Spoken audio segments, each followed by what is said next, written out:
Emma sat at her kitchen table, scrolling through her messages when her cousin Rachel's text popped up. "Are you coming to the reunion?" "Reunion?" Emma frowned, her fingers hovering over the keyboard. She hadn't heard anything about a reunion. Her family never really kept her in the loop, but this felt like something big. Before she could respond, Rachel sent another text. "I can't wait to see everyone. Aunt Linda says it'll be just like old times." A chill crept up Emma's spine. Old times? The so-called good old days, where she was always the afterthought? The one expected to be responsible while everyone else coasted through life? Emma's heart pounded as she scrolled through social media. And there it was, a post from her father's account. A picture of the old family home, beautifully decorated, with the caption, "A long overdue family reunion. Can't wait to see everyone together again." She stared at the words, her breath caught in her throat. Everyone. But no one had told her. She scrolled through the comments. Her brother, Mark, had replied, "This is going to be amazing. Can't believe it's finally happening." Her sister, Hannah, "Best idea ever. We need to take a big family photo." And on it went. Dozens of relatives, all responding with excitement. But her name wasn't mentioned once. Emma's chest tightened. She closed the app and grabbed her phone, dialing her father's number. It rang a few times before his familiar deep voice answered. "Hey, Emma." She swallowed hard. "Hey, Dad. I just saw your post about the reunion. I didn't get an invitation." A brief silence. Then a chuckle. "Oh, that? It's just a reunion. Don't make a big deal out of it." Emma felt her fingers grip the phone tighter. "A big deal? Dad, everyone's going. Every single person in our family got an invite except me." He sighed, sounding almost bored. "Look, it's just something we threw together. You live far away, and I didn't think you'd want to come all the way down here for a little gathering." Her blood boiled. She lived 2 hours away. 2 hours. "You didn't think I'd want to see my own family?" Her father hesitated, then muttered, "Emma, you've always been different. You left, you built your own life. We didn't want to bother you." "Didn't want to bother me?" Emma wanted to scream. But instead, she took a slow breath. "Right. I see." Her father, seemingly satisfied, changed the subject. "Anyway, gotta go, a lot of planning left." "Take care, sweetheart." The line went dead.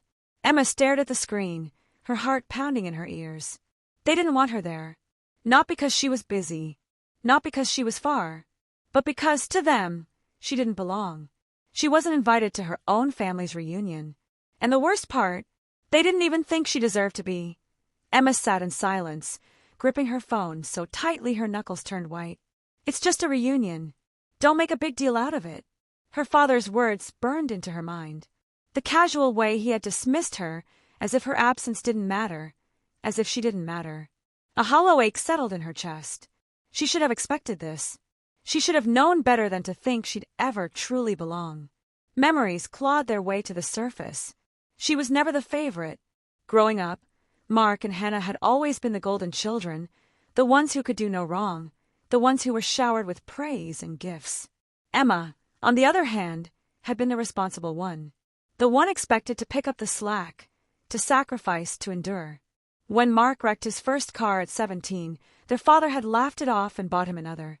When Hannah dropped out of college, their mother had consoled her with, "You'll figure it out, sweetheart. Take your time."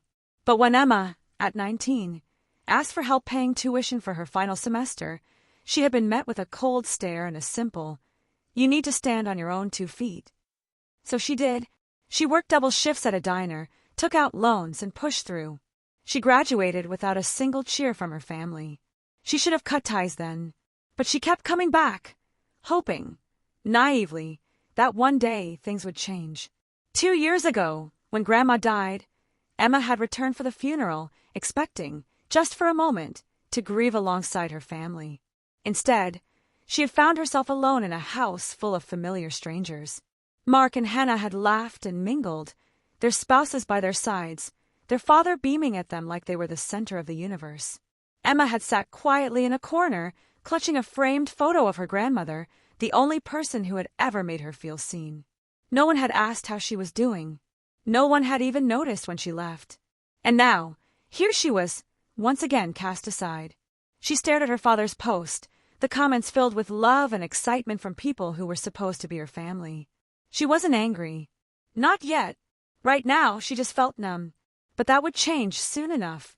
Because this time, she wasn't going to just let it go. This time, she was going to make them remember her. No matter what it took. Emma tossed her phone onto the table and buried her face in her hands. The knot in her stomach tightened as her father's words replayed in her mind. It's just a reunion. Don't make a big deal out of it. A bitter laugh escaped her lips. How easy it was for him to say that. To pretend this wasn't deliberate. She stood up abruptly, her chair scraping against the floor. Pacing across her small apartment, she tried to push down the rage boiling inside her. But she couldn't. Not this time. She had spent years trying to earn a place in that family. Years bending over backward, hoping that one day they'd treat her like she mattered. And now, they had erased her completely. Emma picked up her phone again, scrolling through the reunion post. Picture after picture flooded her screen. Decorations, catered food, even a banner that read, "Welcome home, family." Her stomach turned. She had two choices. She could sit back, accept it, and move on like she always did. Or she could do something about it. Her fingers hovered over the screen before she clicked on Mark's name. She hadn't spoken to her brother in months, but that didn't matter now. She hit the call button. It rang twice before he picked up. "Emma!" Mark sounded confused, maybe even slightly annoyed. "Hey," she said, keeping her voice steady. "Just calling to ask, when exactly were you all planning to tell me about the reunion?" Silence. Then a sigh. "Look, Emma, Dad didn't want to stress you out. You've got your life in the city, your job. I live 2 hours away, Mark. And you know that's not the reason." "Come on, don't do this," he muttered. "It's just a family thing. You never really fit into this kind of stuff anyway." Her breath hitched. "Fit into this stuff. You know what I mean. You're always so serious. You're different, Em. You left, remember?" Her grip tightened around the phone. "I left because I had no choice," she shot back. "Because every time I was around you all, I was treated like an outsider. And now you've made it official." Mark exhaled, frustration lacing his tone. "Emma, don't turn this into some big drama. It's just a get-together. It's not like anyone meant to hurt you." She wanted to scream, but instead, she laughed. A low, humorless sound. "You know what, Mark? You're right. It's just a reunion." Before he could respond, she ended the call. Her pulse pounded in her ears. They wanted to pretend she didn't exist? Fine, but she wasn't going to disappear quietly. If they thought they could erase her, they were about to find out just how wrong they were. This time, Emma was going to crash their little family gathering. And she was going to make sure they never forgot it. Not ever. Emma stood in front of her closet, her hands gripping the edges of a sleek black dress. Her heart pounded as she stared at herself in the mirror. If they thought she would stay invisible, they had another thing coming. She had spent her whole life trying to earn a place at their table, only to be treated like an afterthought. Now, she was done playing their game. Tonight, they would see her. Tonight, she would make them regret ever pushing her aside. She slipped into the dress, the fabric hugging her figure perfectly. A pair of elegant heels completed the look. She wanted to walk into that reunion with her head high, not as the forgotten daughter, but as the woman who had built herself from nothing without their help. As she grabbed her car keys, her phone buzzed with a text. "Mark, look, just don't make a scene, okay? Dad doesn't want any drama." Emma smirked. Too late for that. Without responding, she walked out the door. The reunion was being held at the family's old estate, a grand house with ivy-covered walls and a driveway long enough to fit a dozen cars. As Emma pulled up, she spotted luxury vehicles lined up, her father's guests, no doubt. The sound of laughter and clinking glasses spilled out from the open doors. Warm, golden lights illuminated the entrance, where a large welcome home family banner hung. The sight of it sent a bitter taste into her mouth. She parked her car, stepped out, and adjusted her dress. Her heels clicked against the pavement as she walked toward the entrance, her presence commanding attention from a few people lingering outside. A couple of distant relatives turned and stared, their eyes widening in surprise. She wasn't supposed to be here. Perfect. Inside, the house was alive with music and chatter. The scent of catered food filled the air, and servers moved through the crowd, carrying trays of champagne. Emma spotted her father near the fireplace, deep in conversation with Mark and Hannah. They were laughing, carefree, as if nothing was missing, as if she didn't exist. The rage that had been simmering inside her all night boiled over. She grabbed a glass of champagne from a passing tray, took a slow sip, and then strode directly toward them. Halfway there, Mark noticed her. His expression shifted from shock to panic. He nudged Hannah, who turned just as Emma reached them. Her father followed their gaze and froze. For the first time in years, Emma saw something in his eyes that almost looked like fear. Good.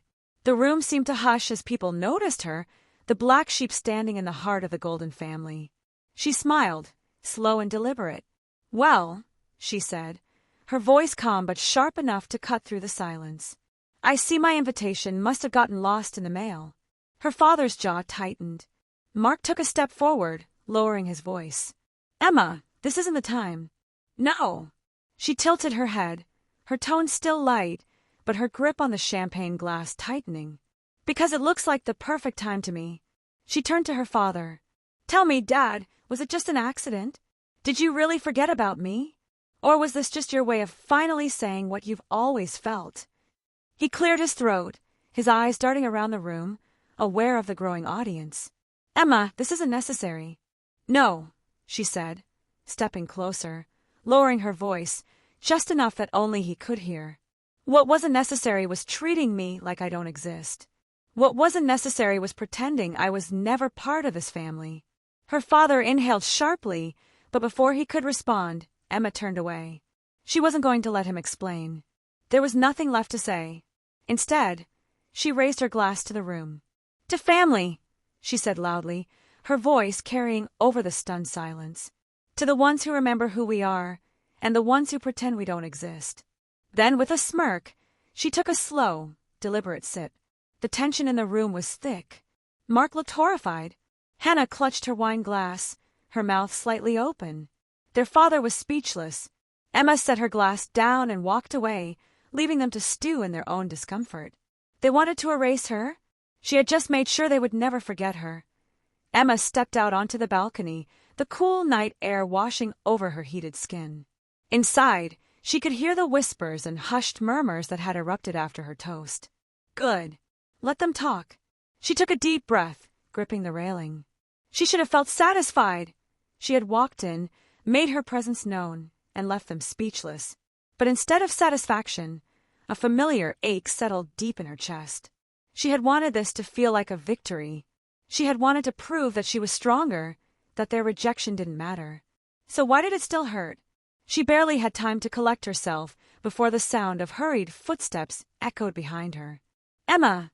She turned to see Mark standing in the doorway, his face a mixture of frustration and guilt. "What the hell was that?" he hissed, stepping closer. "Do you know how bad that looked? Dad is furious. He's saying you embarrassed him in front of everyone." Emma let out a dry laugh. "Oh no. How awful for him." Mark sighed, rubbing his forehead. "You could have just called. Talked to us before pulling something like this." "I did call, Mark. Remember?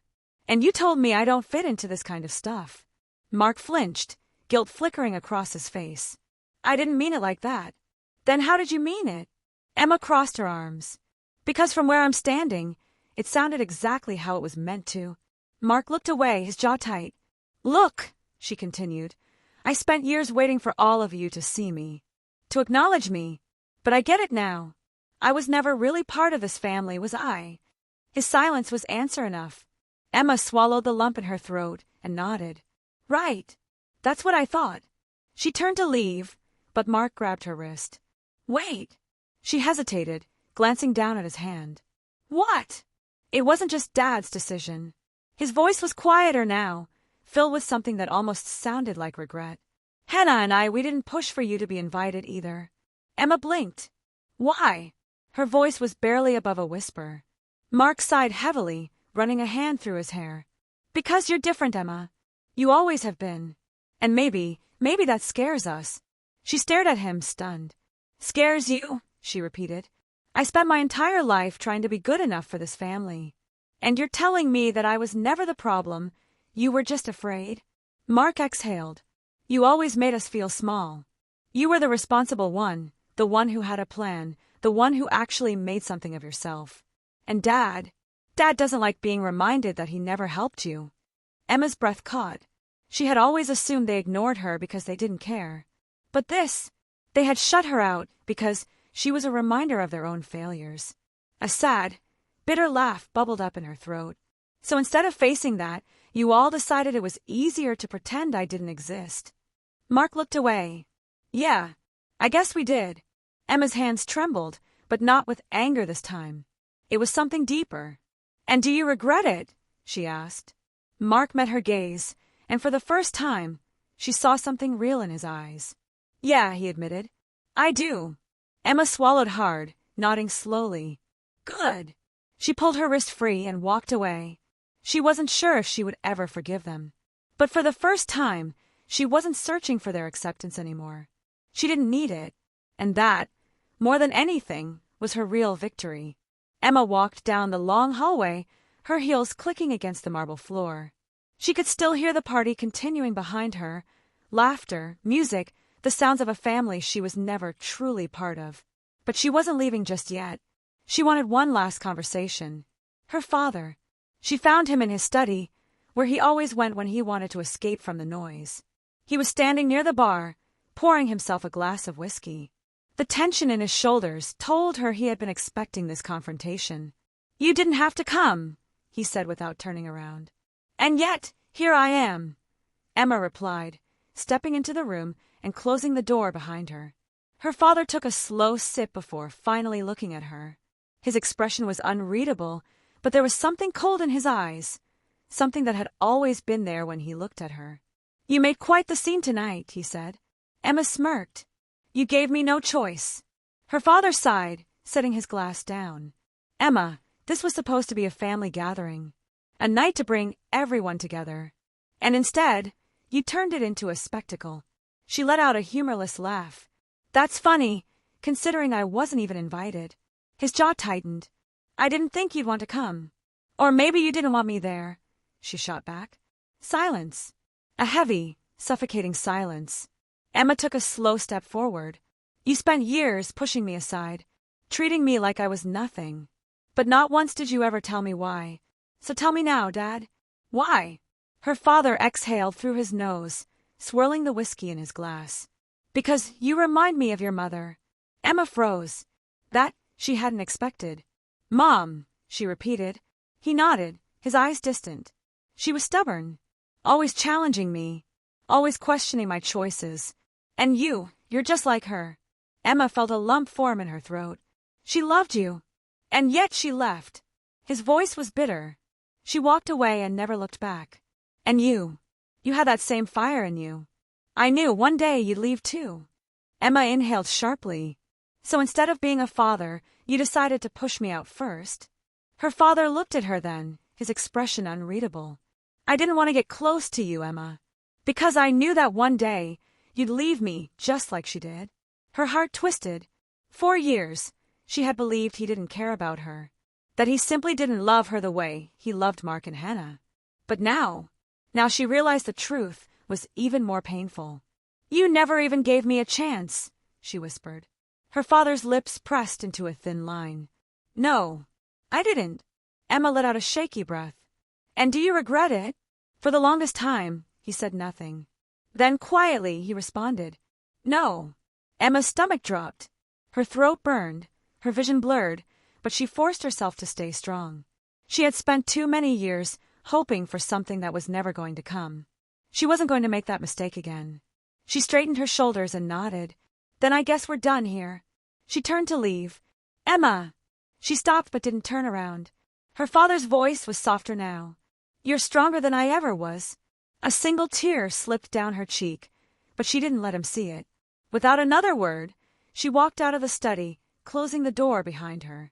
This time, she wasn't just leaving the room. She was leaving him. Emma stepped out of the study, the weight of her father's words pressing against her chest like a heavy stone. You're stronger than I ever was. That should have meant something. It should have given her closure. But it didn't. Because in the end, he still hadn't chosen her. She wiped away the lone tear that had slipped down her cheek, steeling herself as she walked through the grand hallway of the estate. The party was still in full swing, voices mingling with the soft hum of music. Her so-called family was still celebrating, completely unbothered by what had just happened behind closed doors. But then, a voice called out, "Emma!" She turned to see her stepmother, Diane, walking toward her with a fake, strained smile. "Leaving so soon?" Diane asked, tilting her head. Emma exhaled through her nose. "I think I've done enough for one night, don't you?" Diane chuckled lightly, as if Emma's presence had been some mild inconvenience rather than a justified storm of truth. "You know, your father only wanted to keep the peace. He's been through a lot." Emma let out a dry laugh. "Oh, has he? That must have been so hard for him." Diane's smile twitched, but she kept up the act. "You could have handled things differently, Emma. Barging in like this, making a scene, it wasn't necessary." Emma narrowed her eyes. "No, Diane. What wasn't necessary was my family pretending I don't exist. What wasn't necessary was being erased from the very life I fought to build despite all of you pushing me away."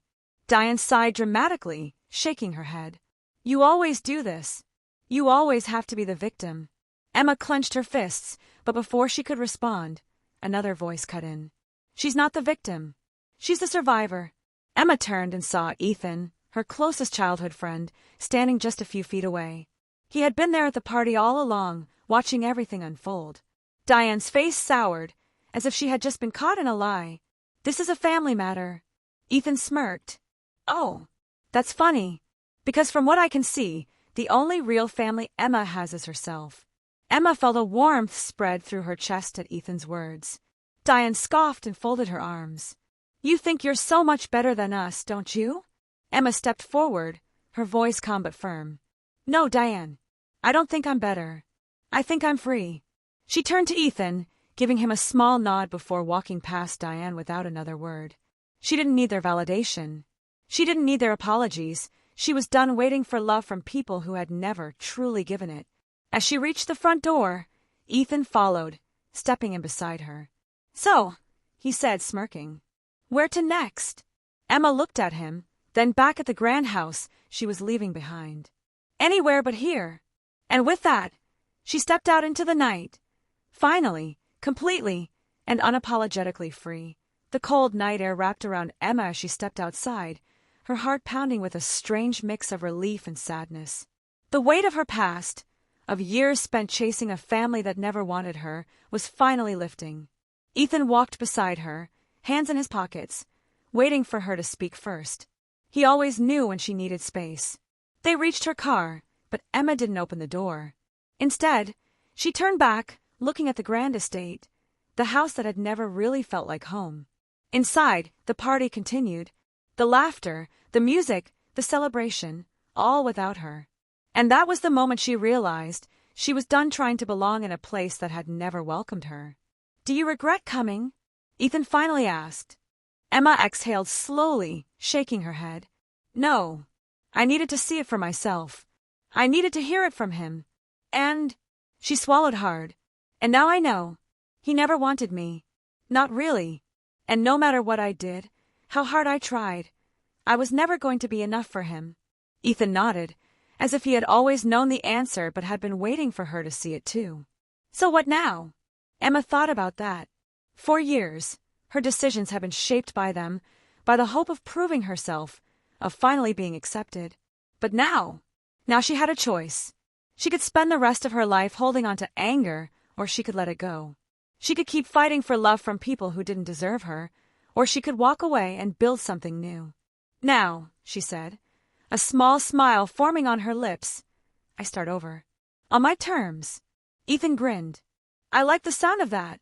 She took one last look at the house, at the place where she had spent so many years feeling invisible. Then, without hesitation, she turned away and got into the car. As the engine hummed to life, Ethan glanced at her. "You sure you don't want to say one last goodbye?" Emma smirked, gripping the steering wheel. "I just did." And with that, she drove off into the night, leaving behind not just the party, but a lifetime of pain. For the first time in years, she wasn't running after something. She was running toward something. Herself. The end.